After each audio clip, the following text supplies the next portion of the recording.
जय हो। जैसा कि मैंने बताया था कि मैं आपको 12-14 घंटे में नाइट्रोजन कैरिंग कंपाउंड के लिए वीडियो दूंगा, तो मैं तैयार हूं। इस चैप्टर में जो इंपॉर्टेंट क्वेश्चंस हैं वो डिस्कस करेंगे।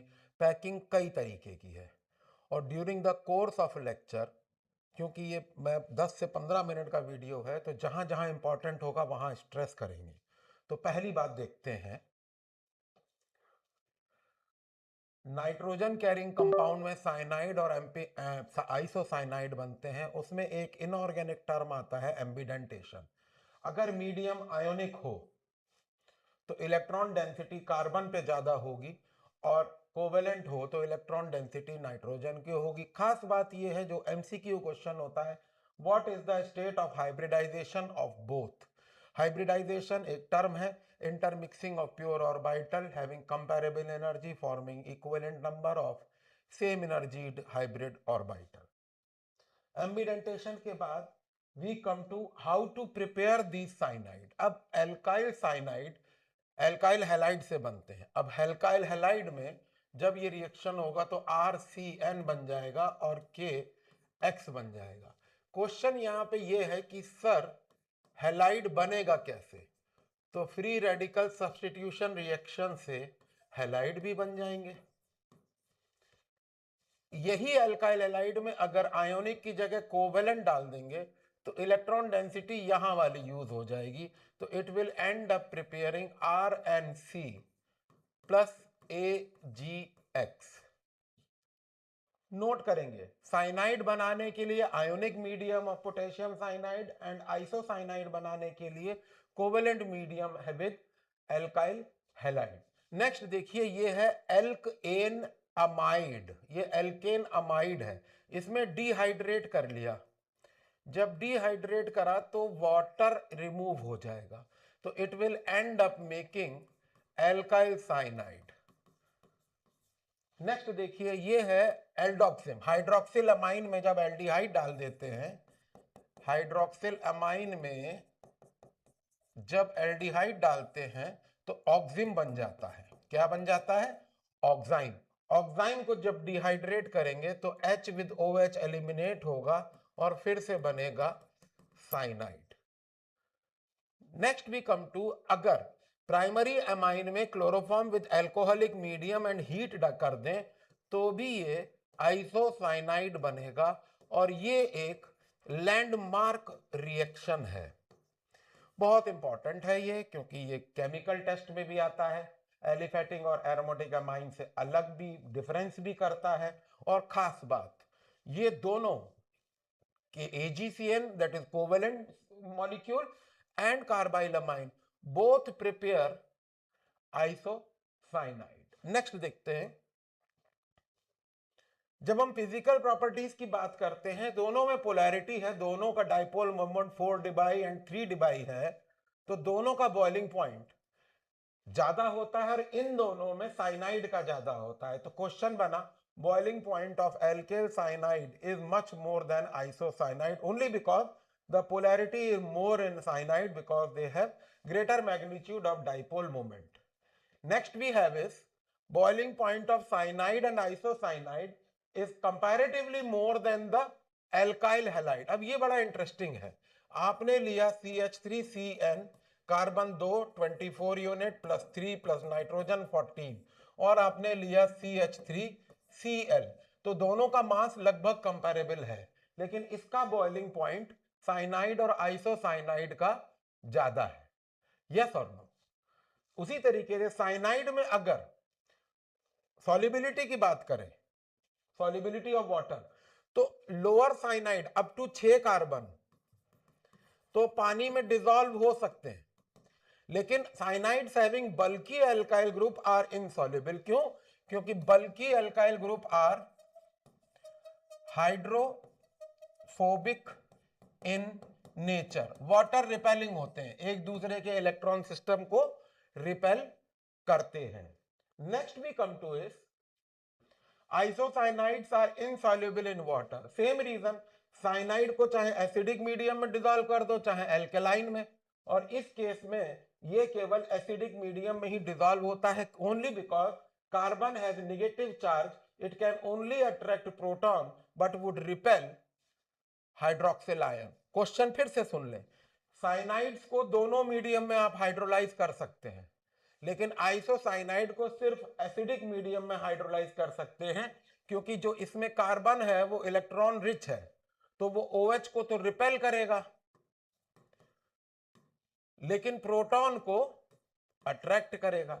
इसीलिए isocyanide can be hydrolysed in acidic medium. Next we come to is, अगर साइनाइड को रिड्यूस करें तो प्राइमरी अमाइन बनेगा, ये मेंडियस की कंडीशन है, name reaction, this is a name reaction. और अगर आइसोसाइनाइड को रिड्यूस करें तो सेकेंडरी अमाइन बनेगा। तो क्वेश्चन साफ है कि अगर आपको कोई एल्काइल हैलाइड दे रखा है और उससे आपको प्राइमरी अमाइन बनाना है कार्बन बढ़ा के, या सेकेंडरी अमाइन बनाना है कार्बन बढ़ा के, तो आप इसमें कार्बाइल, इसमें अमाइन बना के C2H5NH2 बना के कार्बाइल अमाइन लगा देना, तो आपको फिर इसको रिड्यूस कर देना। Reduction of isocyanide will give secondary amine and reduction of cyanide will give primary amine. Next we come to is partial reduction। अगर रिडक्शन आप पार्शियल कर रहे हैं, कंट्रोल्ड कंडीशन में कर रहे हैं, तो देखिए टिन विद HCl स्टीफेंस की कंडीशन है, tin with HCl gives nascent hydrogen which is a reducing agent, तो cyanide with Stephen's condition give amine hydrochloride which hydrolyzed to give। ये वन वर्ड में क्वेश्चन बोर्ड में कई दफा पूछा गया है कि साइनाइड को अगर रिड्यूस कराएं और हाइड्रोलाइज कराएं एसिडिक मीडियम में तो क्या मेजर प्रोडक्ट होगा, और आइसोसाइनाइड को अगर मरकरी ऑक्साइड में डालें तो आइसोसाइनेट बनता है। This is the gas which is responsible for 1984 Bhopal gas tragedy, MIC। आज भी वहां पे लोगों को हेल्थ इश्यूज हैं। इसका एक वीडियो पहले भी मैंने पूरा भोपाल गैस ट्रेजेडी पे डाला हुआ है कि how did union carbide, it's director James Anderson played with the life of people of India. और जो बच्चे उस वक्त पैदा हुए थे, जो जेस्टेशन में थे, अपनी मदर की वूम में थे, आज भी they are suffering from eye and lungs disorder long time back. Next we come to is, इसका मैनिफेस्टेशन क्या है। मैंने पहले भी कहा कि ये रिएक्शन बड़ा इंपॉर्टेंट है। इसमें एक कार्बन दिख रहा है, अगर पोटेशियम साइनाइड से रिएक्ट करेंगे तो एक कार्बन और हो जाएगा। So alkyl halide with KCl is used for stepping up. अब एमाइंस में अगर एमाइंस को हम क्लासिफाई करें तो 1 डिग्री है। जिस NH2 group attach to carbon, अगर एक हाइड्रोजन कम होके एक और एल्काइल आ जाए तो सेकेंडरी अमाइन है, और अगर तीनों हाइड्रोजन हट जाए, चाहे एलिफेटिक में हो चाहे एरोमेटिक में हो, this is NN diphenyl aniline, this is NN dimethyl methanamine और एल्केनामाइन वी कॉल इट। ये हुआ classification of primary, secondary and tertiary amine. Next we come to is इनके आइसोमर्स कैसे होते हैं। अगर NH बॉन्ड देखें, इस तरफ 2 कार्बन, इस तरफ 2 कार्बन, अगर फंक्शनल ग्रुप के आइदर साइड कार्बन बदल जाए तो मेटामेरिज्म होता है। ये कीटोन में भी होता है। और अगर NH2 ग्रुप अपनी कार्बन में जगह बदले 1 पोजीशन से 2 पोजीशन, तो पोजीशनल आइसोमर होगा। और अगर कार्बन अपनी चेन बदले, 4 कार्बन स्ट्रेट चेन, ये N है और ये नियो है, तो ये चेन आइसोमेरिज्म होगा। Next we come to is, अब स्ट्रक्चर कैसा होता है। ये प्राइमरी एमाइन है RNH2 ग्रुप, ये वैलेंसीज प्लेन के आपकी तरफ आ रही है, ये प्लेन से बाहर, ये दोनों प्लेनर है, एक लोन पेयर है। तो इस केस में हम देख सकते हैं कि बॉन्ड एंगल, क्योंकि लोन पेयर और बॉन्ड पेयर का रिपल्शन है, तो बॉन्ड एंगल 2.5 डिग्री से कम हो जा रहा है, प्राइमरी में भी और सेकेंडरी में भी। लेकिन वो बॉन्ड एंगल 2.5 डिग्री से कम नहीं हो रहा है, बिकॉज ऑफ बल्कि एल्काइल ग्रुप स्टीरिक हिंड्रेंस आ जाता है। क्या आ जाता है? Steric hindrance. और स्टीरिक हिंड्रेंस के आते बॉन्ड, ये क्वेश्चन बड़ा अच्छा है कि the bond angle in tertiary amine is not equal to the bond angle present in primary and secondary amine. पहला क्वेश्चन तो ये है, why the bond angle, despite having pyramidal shape, the bond angle is not 109 degree 28 minute या 109.5 degree, only because the molecules suffer bond lone pair and bond pair repulsion. तो हर lone pair से 2.5 degree का फर्क आता है, तो 109.5 degree की जगह 107 डिग्री हो जाएगा। लेकिन इस केस में 107 डिग्री नहीं होता है, 108 डिग्री होता है, because of the hindrance of the alkyl group in tertiary amine. तो दूसरा क्वेश्चन क्या बनता है, the bond angle in tertiary amine despite having pyramidal shape is not 107 as in the case with primary and secondary amine. So answer is due to steric effect of alkyl group. Next we have all the valencies are different. So this is a case of chirality. Despite having chirality, they are not able to convert to enantiomers because they undergo rapid conversion. इतना inversion होता है molecule एक से दूसरे में, एक दूसरे से एक में बार बार चेंज होता है, तो इनको रिजॉल्व नहीं किया जा सकता। एक और question, enantiomers are not possible despite having chirality because of rapid inversion. Next we come to is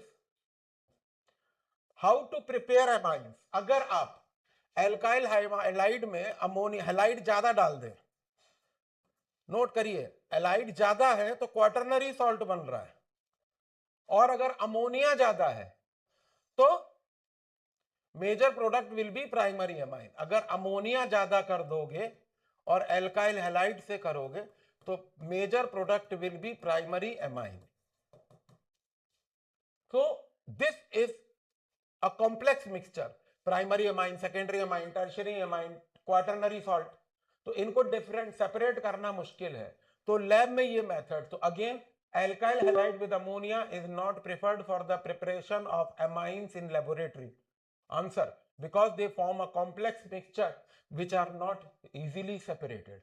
Whereas अगर अच्छी प्राइमरी एमाइन चाहिए तो अमोनिया एक्सेस में कर दीजिए तो आपको प्राइमरी एमाइन मिल जाएगा। Whereas क्लोरोबेंजीन में अमोनिया प्रिफर नहीं किया जाता क्योंकि haloarenes are less reactive towards SN reaction. तो तीन क्वेश्चन है, एक एल्काइल हैलाइड ज्यादा लेने पे एमाइंस का मिक्सचर बनता है, नॉट प्रिफर्ड।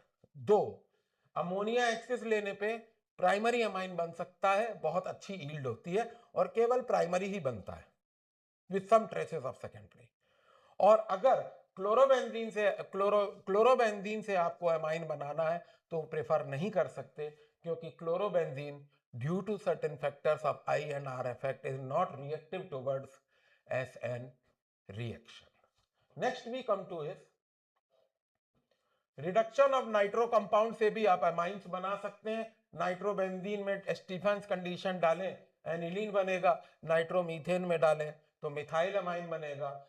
ऑक्साइंस को भी अगर आप रिड्यूस करें तो प्राइमरी एमाइन बन रहा है। दोनों ही केस में नोट करिएगा प्राइमरी एमाइन बन रहा है।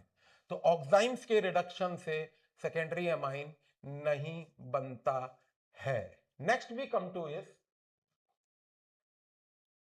एमाइड्स। ये है CH3 बेंजीनामाइड, ये है इथेनामाइड, दोनों को रिड्यूस करा, बेंजाइल एमाइन बना। ये क्वेश्चन बड़ा अच्छा है, मैं क्वेश्चन लिख देता हूं, convert benzene to benzyl amine. ये बड़ा इंटरेस्टिंग क्वेश्चन है।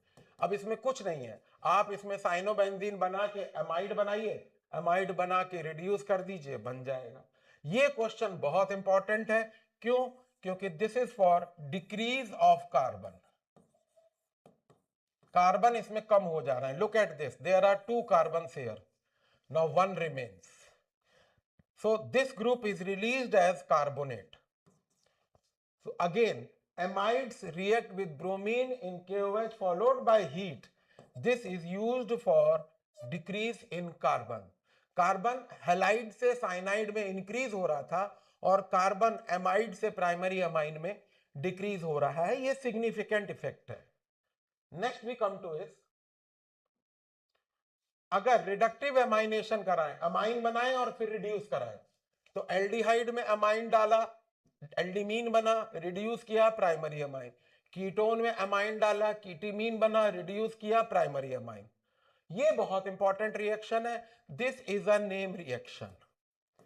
अगर यहां एसिड होता तो थैलिक एसिड होता, डिहाइड्रेट करते थैलिक एनहाइड्राइड, अमोनिया डालते थैलेमाइड, थैलेमाइड में पोटेशियम हाइड्रोक्साइड डाला, ammonium salt of potassium salt of phthalimide, उसमें आपने हैलाइड डाला, एल्काइल डेरिवेटिव ऑफ थैरामाइड, उसको आपने हाइड्रोलाइज किया तो प्राइमरी अमाइन बनेगा। तो what is the significant, what is the significance of this? It will always release alkyl halide to primary amine. What is the significance of Gabriel thalamide? Once again, it will help you prepare only and only primary amine from alkyl halide. You can see, क्योंकि इस अगले पिछले case में जब आपने alkyl halide with ammonia लिया था तो मिक्सचर ऑफ अमाइंस बना था। इस केस में the significance of Gabriel phthalimide is only when alkyl halide is converted to primary amine. Next we come to is how do you talk about the solubility? देखिए, up to 6 carbon they are soluble in water due to polar NH bond. polar NH bond है तो ये water में dissolve होके intermolecular hydrogen bond बना लेगा, right? But when you talk about higher bulky group, they are insoluble because bulky alkyl group are hydrophobic in nature. Same way aryl group में भी C6H5 group है, वो भी bulky है तो water में dissolve नहीं होगा। Next we come to is talk about boiling point. We are just talking about physical properties. अब देखें, इसमें polarity है तो मॉलिक्यूल इंटरमॉलिक्यूलर हाइड्रोजन बॉन्ड से जुड़ जाएंगे, इसका बॉइलिंग पॉइंट मैक्सिमम होगा। इसमें पोलैरिटी मिनिमम है, आर ग्रुप तो आई इफेक्ट लाता है, एनएच बॉन्ड पोलैरिटी टर्शरी में है नहीं तो टर्शरी की बॉइलिंग पॉइंट मिनिमम है क्योंकि non polar NH group is absent. इस केस में एक ही जगह पोलैरिटी है तो इसका मैक्सिमम बॉइलिंग पॉइंट होगा due to polarity at 2 places. इसका थोड़ा कम होगा because only 1 polar NH bond और इस केस में तो पोलर एनएच बॉन्ड है ही नहीं तो बॉइलिंग पॉइंट मिनिमम होगा, लीस्ट होगा। Next we come to is अब boiling point of 1 degree and 2 degree amount is less than boiling point of alcohol. Note करिए, इसमें भी पोलैरिटी है, इसमें भी पोलैरिटी है। अगर इन दोनों की हम इलेक्ट्रोनेगेटिविटी कंपेयर करें तो इसकी नेगेटिविटी कम है और इसकी ज्यादा है तो this bond is more polar. You can see the charge, इसमें चार्ज छोटा बनाया है, इसमें चार्ज बड़ा बनाया है। तो in this case the polarity of OH bond is more than the polarity of NH bond और यही कारण है कि more polar NH bond strong hydrogen bond बनाता है आपस में। That is why alcohols have greater boiling point than amines despite both the molecules having polar group. Both the molecules have polarity but the polarity in case of OH group is much more than the polarity in NH bond. Next we come to is basic nature. Amines are basic in nature. Lewis bases are those which are electron pair donor. अब देखें कि amines में चाहे ये हो, ये lone pair है, चाहे सेकेंडरी अमाइन हो तो भी लोन पेयर है और चाहे टर्शरी अमाइन हो तो भी तो लोन पेयर है। तो ये तीनों ही तो बेसिक है और जब हम अमाइन में वाटर डालेंगे तो पॉजिटिव स्पीसीज बनेगी और हाइड्रोक्सिल आयन बनेगा तो जिसका के भी ज्यादा होगा वो बेसिक ज्यादा होगा। तो क्वेश्चन क्या है कि amines are more basic than ammonia only because alkyl group exert plus I effect. Alkyl group exert plus I effect, so electron pair is donated readily for proton. Whereas ammonia में plus I effect नहीं है। Again I repeat, amines are more basic than ammonia because in amines alkyl group exert plus I effect, whereas not the case with ammonia molecule. लेकिन अगर amines के basic character की बात करें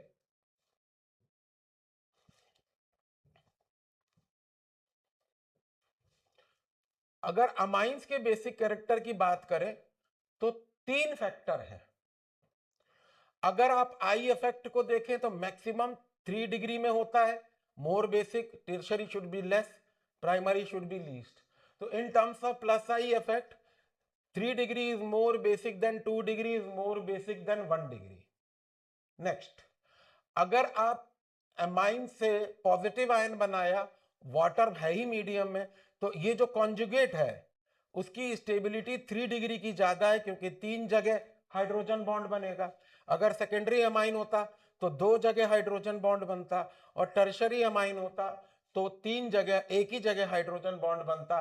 तो stability of conjugate की बात करें एल्काइनियम आयन की, तो 1 degree is more basic than 2 degree is more basic than 3 degree. अगर तीसरा फैक्टर स्टीरिक इफेक्ट देखें, गिवन स्पेस में लोन पेयर को जाना है, तो नाइट्रोजन से लोन पेयर इस केस में सबसे देर में जाएगा। क्यों? Because of the steric effect of alkyl group. तो अगर स्टीरिक इफेक्ट को देखें तो 3 degree will be least basic and 1 degree will be more basic. इन तीनों को अगर हम फैक्टर बनाएं तो what is the correct order of basic character in amines in solution? I repeat, in solution it is 2 1 3।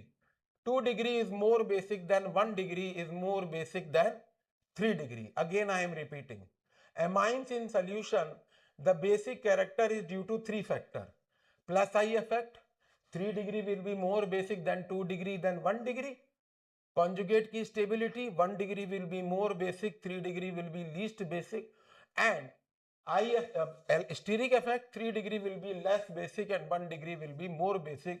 और तीनों फैक्टर के बेस पे याद रखेंगे 2 degree amine is more basic than 1 degree amine is more basic than 3 degree. However ये factor water में है, तो इसीलिए अगर हम अमाइंस के बेसिक कैरेक्टर को गैसियस स्टेट में देखते हैं तो conjugate of stability of conjugate factor है ही नहीं, तो 3 degree is more basic than 2 degree. तो इसमें यहां लिख लीजिए ये गैसियस स्टेट में है, और ये था आपका, ये ऑर्डर था बेसिक कैरेक्टर का in solution. Basic character in solution, ये बहुत अच्छा क्वेश्चन है कि अमाइंस गैसियस स्टेट में क्या बेसिक कैरेक्टर है। क्यों? क्योंकि स्टेबिलिटी ऑफ कॉन्जुगेट है नहीं, तो केवल प्लस आई की वजह से ही इसको एक्सप्लेन कर देंगे। और अगर सॉल्यूशन में है तो 3 फैक्टर हैं, I effect, stability of conjugate and the steric effect of alkyl group. Next we come to is ammonia more basic than aniline. ये भी बड़ा इंटरेस्टिंग है कि अमोनिया में आप देखें NH है, ये लोन पेयर है, वाटर में प्रोटॉन को चला जाएगा, तो ये बेसिक है। आप कहो सर एनिलीन में भी तो नाइट्रोजन के पास लोन पेयर है, ये भी तो प्रोटॉन को जाएगा। क्वेश्चन ये है कि aniline are less basic than ammonia because the lone pair of electron कहां आ जाता है? रेजोनेंस में आ जाता है। कहां आ जाता है? रेजोनेंस में। और कैसे होता है ये भी देख लीजिए, रेजोनेंस होता कैसे है ये भी देख लेते हैं। ये है NH2 group attach to benzene ring, alternate, ये लोन पेयर इधर आएगा, यहां डेंसिटी बढ़ जाएगी, NH2 प्लस हो जाएगा, इलेक्ट्रॉन डेंसिटी ऑर्थो पोजीशन पे आ जाएगी, फिर रेजोनेंस होगा तो ये पैरा पोजीशन पे इलेक्ट्रॉन डेंसिटी आ जाएगी, और फिर रेजोनेंस होगा तो इलेक्ट्रॉन डेंसिटी एक्चुअली रेजोनेंस में आ गई लोन पेयर की, इसीलिए एनिलीन का बेसिक कैरेक्टर अमोनिया से कम होता है। कुछ जगह बात आई है आई इफेक्ट भी तो शो करता है, इस केस में R effect dominate than the I effect of phenyl group. Next we come to is effect of substituent. अगर बेंजीन रिंग में इलेक्ट्रॉन रिलीजिंग ग्रुप है तो इलेक्ट्रॉन पेयर बढ़ जाएगा, यहां डेंसिटी यहां से यहां जाएगी तो लोन पेयर जल्दी चला जाएगा, तो electron releasing group increase the basic character. और अगर इलेक्ट्रॉन विड्रॉइंग ग्रुप है like NO2 group electron withdrawing group है, तो इलेक्ट्रॉन विड्रॉइंग ग्रुप जब इलेक्ट्रॉन रिंग से बाहर लाएगा तो रिंग में पॉजिटिव चार्ज आ जाएगा, वो लोन पेयर से कंपेंसेट होगा, तो lone pair is not available for proton. तो इस केस में electron withdrawing group decrease the basic character and the effect is, so electron releasing group increase the basic character like OCH3 group या CH3 group, and nitro group like electron withdrawing group decrease. And the next we have is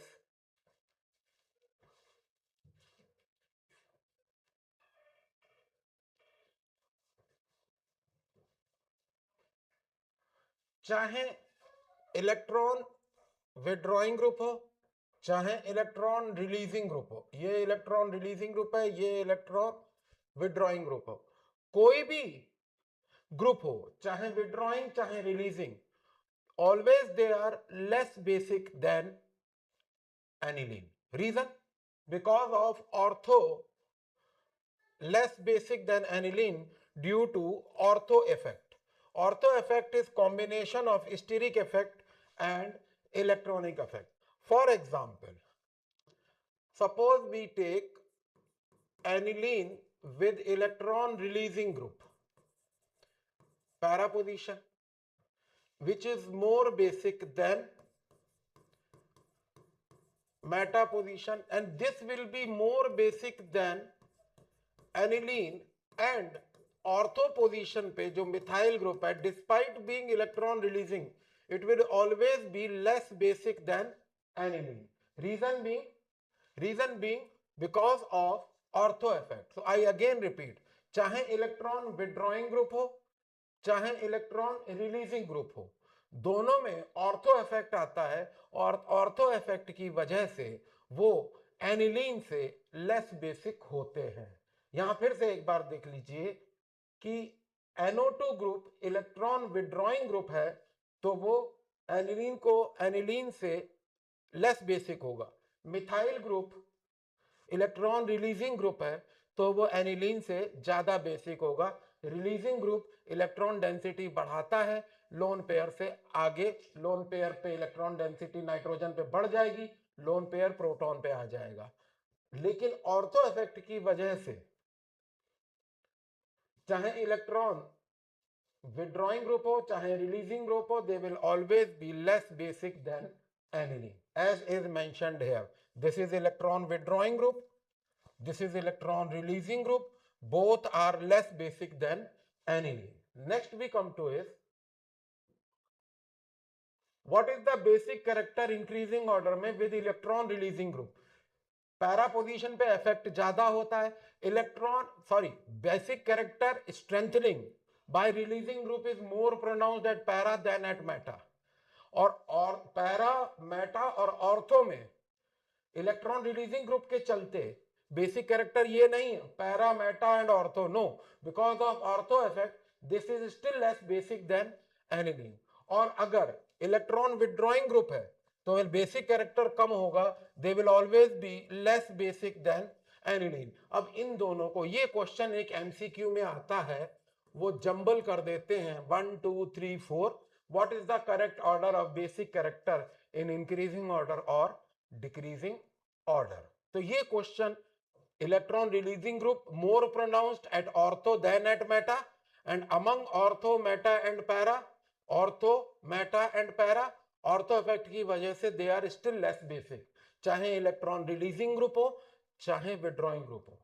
और अगर हम basic character with phenyl group कर रहे हैं तो phenyl group में जो CH5 ग्रुप है ये एक इलेक्ट्रॉन विड्रॉइंग ग्रुप है, और जब ये इलेक्ट्रॉन विड्रॉ करेगा तो लोन पेयर मुश्किल से जाएगा. से यही कारण है कि phenyl aniline is less basic than aniline, and diphenyl aniline is still less basic than aniline, and so on and so forth. Next we come to is increasing basic character with alkyl group. अब ये aniline था, अगर ये hydrogen होता, अब hydrogen हट गए और मिथाइल आ गया, मिथाइल ग्रुप पर will exert plus I effect, plus I effect से इलेक्ट्रॉन डेंसिटी बढ़ेगी तो लोन पेयर जल्दी से प्रोटॉन को जाएगा. अगर प्लस आई इफेक्ट कम हो जाए तो थोड़ा मुश्किल से जाएगा, और नहीं होगा तो नहीं जाएगा. इसका मतलब N dimethyl aniline is more basic than N methyl aniline is more basic than aniline because of plus I effect exerted by methyl group.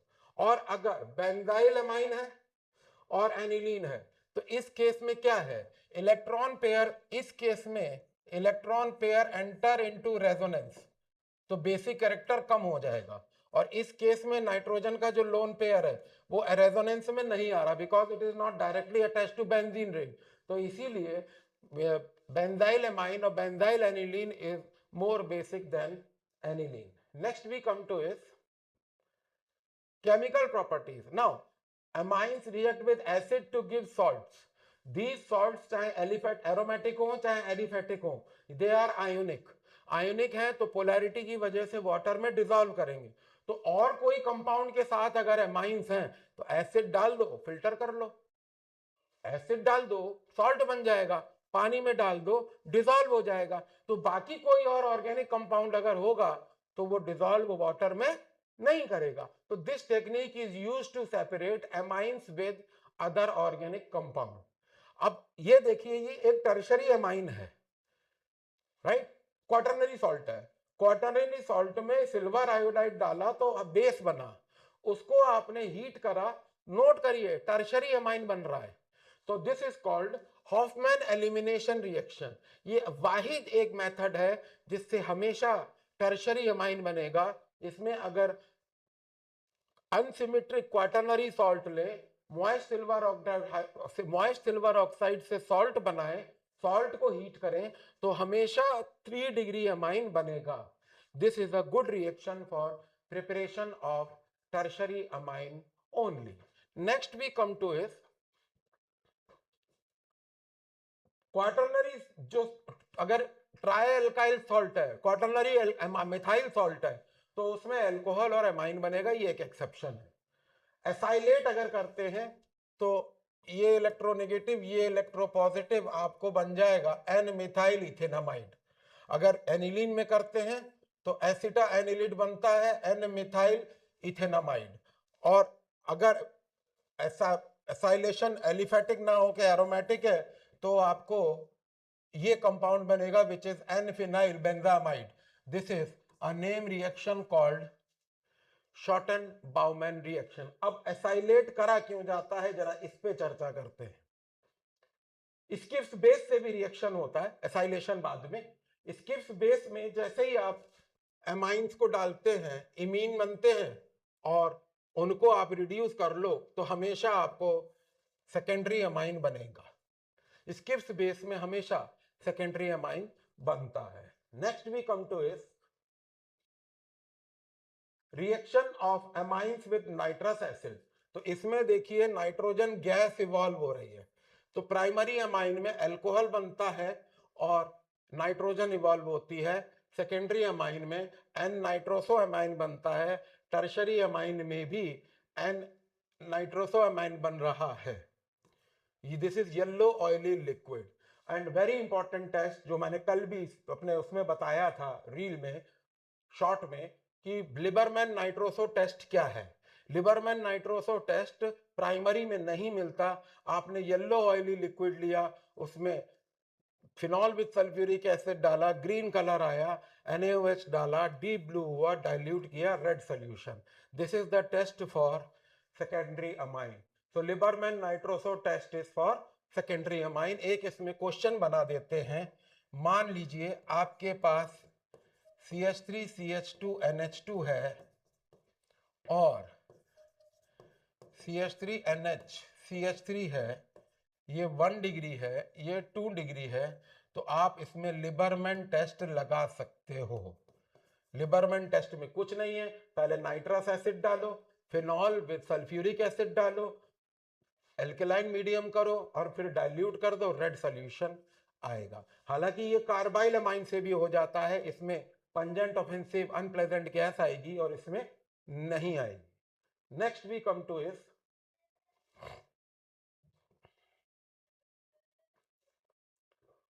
अगर मिथाइल, ये वी नाइट्रोसो एन है, इसमें भी देखिए ये है डाई मिथाइल एनिलीन। इसमें जब नाइट्रस एसिड डालते हैं तो P nitroso N dimethyl aniline बन रहा है। ये एक सिग्निफिकेंट रिएक्शन है। अगर कार्बाइल अमाइन रिएक्शन कराएं तो एलिफेटिक हो चाहे एरोमेटिक हो, पंजेंट ऑफेंसिव स्मेल आएगी। यहां लिख लीजिए, pungent unpleasant smell, unpleasant smell. इसी से बाद में साइनेट्स वगैरह बनते हैं। Next we come to is, अगर कार्बन डाइसल्फाइड से प्राइमरी अमाइन हो तो थायो कंपाउंड बन जाएगा, डायथायो कार्बोमिक एसिड। अगर एरोमेटिक अमाइन है तो 2 मॉलिक्यूल लेंगे और उसमें आप देखेंगे फिनाइल आइसोथायोसाइनेट बनेगा।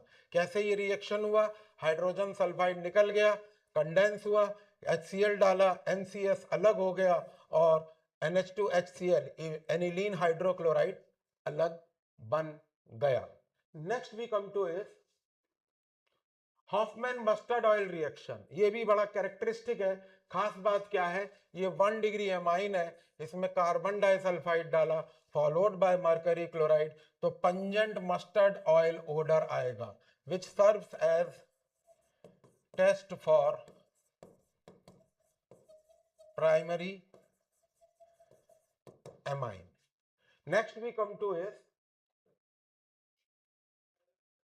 ऑक्सीडेशन। अगर प्राइमरी अमाइन को ऑक्सीडाइज करते हैं एल्डिनीन बनता है, हाइड्रोलाइज करते हैं एल्डिहाइड बनता है। सेकेंडरी अमाइन के 2 मॉलिक्यूल लेंगे तो ये हाइड्रोजाइन है NH2NH2, ये हाइड्रोजाइन है, H हट के एल्काइल आया टेट्रा इथाइल हाइड्रोजाइन। और अगर सेकेंडरी अमाइन है तो डाई इथाइल हाइड्रोक्सिल अमाइन बनेगा, NH2OH हाइड्रोक्सिल अमाइन होता है। NH2OH is hydroxyl amine, H हट के इथाइल लगा तो डाई इथाइल हाइड्रोक्सिल अमाइन। और क्वार्टरनरी है, अगर टर्शरी अमाइन है तो tri methyl N oxide is formed. So characteristic product are formed which are different. Next we come to is aryl amines are very susceptible to oxidation. इतना है कि alanine को अगर थोड़े दिन के लिए रख दो तो it turns dark due to oxidation. होता क्या है कि वो बेंजोक्विनोन में कन्वर्ट हो जाता है। वैसे अगर आप इसका कंट्रोल्ड ऑक्सीडेशन कर दें तो भी पी बेंजोक्विनोन होगा और ये फिनॉल वगैरह में सॉल्युबल होगा due to polarity at these 2 places. Next we come to is, अगर अनकंट्रोल्ड ऑक्सीडेशन है, calcium oxychloride is also called bleaching powder. और जैसे जैसे ऑक्सीडेशन आप ऑक्सीडाइजिंग एजेंट पावरफुल करते जा रहे हैं, देखो कलर चेंज होता जा रहा है। तो aniline with bleaching powder turns violet, aniline with bleaching powder turns violet. दूसरा, aniline with sulfuric acid and potassium dichromate intense blue। तीसरा, aniline with copper salt and dichromate in acidic medium turns aniline black। ये याद करने का तरीका है। Next we come to is,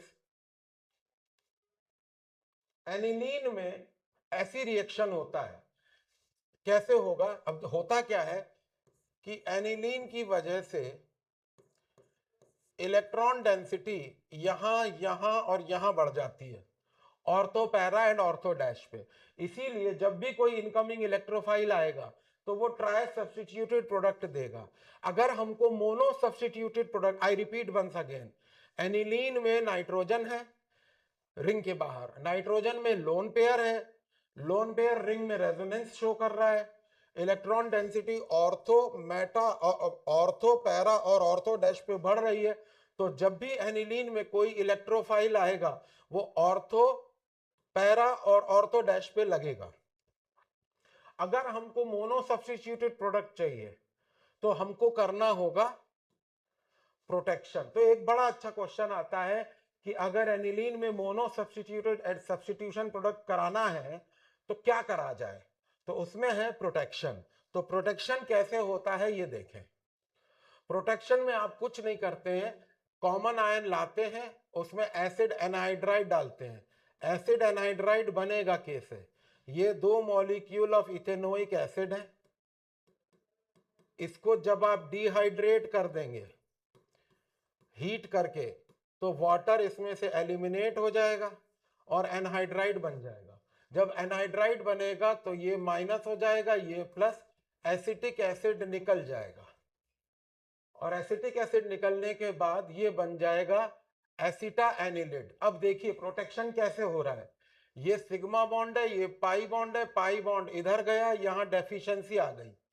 जब deficiency आई तो लोन पेयर से कंपेंसेट हुई, सिंगल बॉन्ड डबल में कन्वर्ट हो गया और जब ये डेफिशिएंसी इधर आ जाएगी तो पाई सिस्टम देगा, तो इलेक्ट्रॉन डेफिशिएंसी इधर आ जाएगी और इधर भी आ सकती है।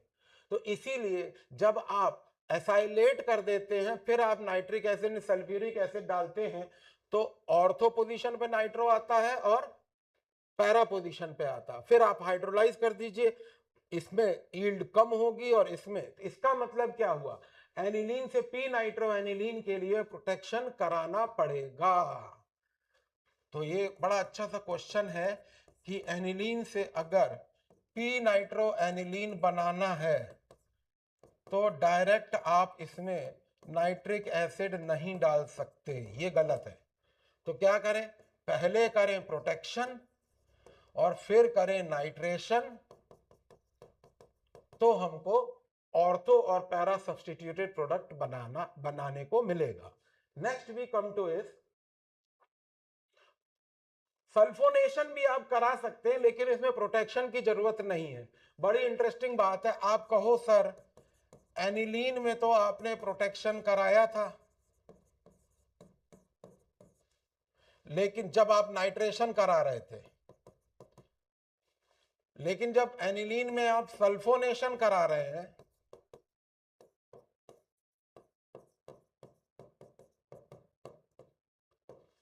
तब आप प्रोटेक्शन नहीं करा रहे हैं। उसका रीजन है कि sulphuric acid is a good oxidising agent. तो इसमें क्या होगा, इसका जो प्रोटॉन होगा वो सॉल्ट में बाइसल्फेट बनाएगा, वो रीअरेंज होके P amino benzene sulphonic acid बना देगा। तो protection is not required in sulphonation on aniline because sulphuric acid is a oxidising agent unlike nitric acid. Next we come to is how do you differentiate the amines. देखिए ये भी interesting है, 1 degree चाहे aliphatic हो चाहे aromatic हो, तो carbyl amine test आ जाएगा, चाहे एलिफेटिक हो और चाहे एरोमेटिक हो। और अगर 1 डिग्री 2 डिग्री और 3 डिग्री एमाइन है तो हिंसबर्ग टेस्ट दे सकते हैं। कैसे, benzene sulphonyl chloride with KOH डाल दो, क्लियर इनसॉल्युबल इनसॉल्युबल फिल्टर कर लिया, और फिर आप उसमें HCl डाल दो, इनसॉल्युबल इनसॉल्युबल सॉल्युबल। तो जो amine sulphonyl chloride alkaline medium followed by dilution में इनसॉल्युबल हो वो सेकेंडरी है, पहले इनसॉल्युबल हो बाद में डिसॉल्व कर जाए टर्शरी है, और पहले सॉल्युबल हो बाद में इनसॉल्युबल हो जाए तो प्राइमरी है। Hinsberg test is a characteristic test which differentiates between primary, secondary and tertiary on the basis of solubility or insolubility in various conditions. Next we come to is azo dye test. Azo मैंने कल भी अपनी reel में कहा था कि जो रंग रेज होते हैं, डायर्स एंड ड्राई क्लीनर्स होते हैं, जो लेडीज अपने गारमेंट्स को, दुपट्टों को कलर कराते हैं, या होली पे जो रंग होते हैं, या कपड़ों को जो रंगने का काम होता है उसे डायर्स करते हैं, और वो एजो डाई सॉल्ट्स लेते हैं, डाइजोनियम सॉल्ट्स लेते हैं। तो एजो डाई बनाने के लिए पहले बेंजीन डाइजोनियम क्लोराइड बनाएंगे और एल्केलाइन बीटा नेप्थॉल से, और तो इसका मतलब ये दोनों प्राइमरी अमाइन है, तो इसमें carbyl amine test will not used. Carbyl amine because both aliphatic and aromatic amines would give positive test carbyl amine. तो ऐसे केसेस में डाइजोनियम सॉल्ट बना के एल्केलाइन बीटा नेप्थॉल डाल दें तो एज ऑरेंज कलर डाई आएगा तो एरोमेटिक अमाइन है, और नहीं आएगा तो एलिफेटिक है। Next we come to is methyl orange. आपने P amino benzene sulphonic acid बनाया, उसमें NaOH डाल के सॉल्ट बनाया, सॉल्ट को डायजोटाइज किया, benzene diazonium chloride of salt बनाया, फिर उसमें आपने NN डायमिथाइल एनिलीन डाला तो बन गया मिथाइल ऑरेंज। तो methyl orange is a organic compound which used to test for acidic and basic character. Next we come to is, this is very close to my heart. मैं बहुत जिम्मेवारी से कह रहा हूं, एक क्वेश्चन है, कन्वर्ट एनिलीन टू बेंजीन, डाइजोटाइज करिए बेंजीन डाइजोनियम क्लोराइड, रिड्यूस कर दीजिए बेंजीन बन जाएगा। Question number 2, aniline to phenol, diazotise करिए, हाइड्रोलाइज करिए एसिडिक मीडियम में phenol. aniline to chlorobenzene, metal with acid, name reaction Sandmeyer's, chlorobenzene nitrogen, or aniline to chlorobenzene Gattermann, metal salt with HCl chlorobenzene, aniline to bromobenzene Gattermann की condition. Next, aniline to iodobenzene, benzene diazonium chloride, diazotise करिए, potassium iodide, iodobenzene, aniline to fluorobenzene. ये याद रखिएगा कि fluorination is not possible directly, क्योंकि ये बहुत ज्यादा इलेक्ट्रोनेगेटिव होता है, डायरेक्टली नहीं कर सकते इसमें, क्योंकि फ्लोरीन में rupture carbon carbon bond and carbon hydrogen bond, तो इसको इनडायरेक्ट कराते हैं। तो पहले सॉल्ट बनाएंगे बेंजीन डाइजोनियम क्लोराइड, फिर BF4 सॉल्ट बनाएंगे, हीट करेंगे तो फ्लोरोबेंजीन आ जाएगा। और aniline to cyanobenzene hydrolyse to give benzoic acid. Same way aniline to benzonium chloride, cuprous cyanide डाला KCN में, कॉमन आयन इफेक्ट के चलते साइनोबेंजीन हाइड्रोलाइज किया बेंजोइक एसिड और रिड्यूस किया तो बेंजाइल एमाइन। उसी तरीके से बोरेट सॉल्ट बना के NaNO2 डाल दो, NaCl निकल जाएगा, नाइट्रोबेंजीन बनेगा। एनिलीन टू डाइफिनाइल, कुछ नहीं करना, ये गोमबर्ग रिएक्शन है। इट इज सिमिलर टू फिटिग, फिटिग में भी डाइफिनाइल बनता है। क्या करा, एनिलीन डाइजोटाइज किया, benzene diazonium chloride, benzene diazonium chloride में फिर बेंजीन विद NaOH डाला, डाइफिनाइल बनेगा। Next we come to is aniline को आप एनिलीनियम हाइड्रोक्लोराइड में कन्वर्ट करो, या सोडियम सॉल्ट ऑफ डाइजोनियम हो, या पी एमाइनो डाइजोबेंजीन हो, या पी हाइड्रोक्सी डाइजोबेंजीन हो, या पी, ये दोनों कलर्ड कंपाउंड है, ये ऑरेंज होता है, ये येलो होता है, ये टेस्ट फॉर एनिलीन भी है। ये सबसे इंपॉर्टेंट है, क्योंकि एनिलीन से डायरेक्ट अब क्वेश्चन ये उठता है कि सर एनिलीन कैसे बनाएंगे, तो उसका सिंपल है, एनिलीन लिया, उसमें नाइट्रिक एसिड डाला, बेंजीन में सल्फ्यूरिक एसिड के साथ नाइट्रोबेंजीन बनेगा और वाटर बनेगा। नाइट्रोबेंजीन में 6 हाइड्रोजन डाल दिया, टिन क्लोराइड विद HCl, तो आपको एनिलीन बनेगा। और एनिलीन में ये सारे आप कन्वर्जन, ये एक पेज पे भी हो सकते थे, but in the larger interest of your confidence and knowledge I have done it. Manifestation of diazonium salt, तो इसमें 3 नेम रिएक्शन है, Sandmeyer, chlorobenzene metal diazonium salt में metal with acid, Gattermann diazonium salt में metal salt with acid, and Gomberg and Swarts. Swarts में fluorobenzene बनता है और Gomberg में डाइफिनाइल बनता है, which is similar to Fittig. ऐसे ही और भी वीडियोस आपके पास बहुत जल्दी आने वाले हैं। अगली स्लाइड में एक 10th का टॉपिक होगा और उसी के साथ आज या कल में इसके नाइट्रोजन कैरिंग कंपाउंड के बोर्ड के क्वेश्चंस होंगे। Thank you very much for listening to it, we are still warming up.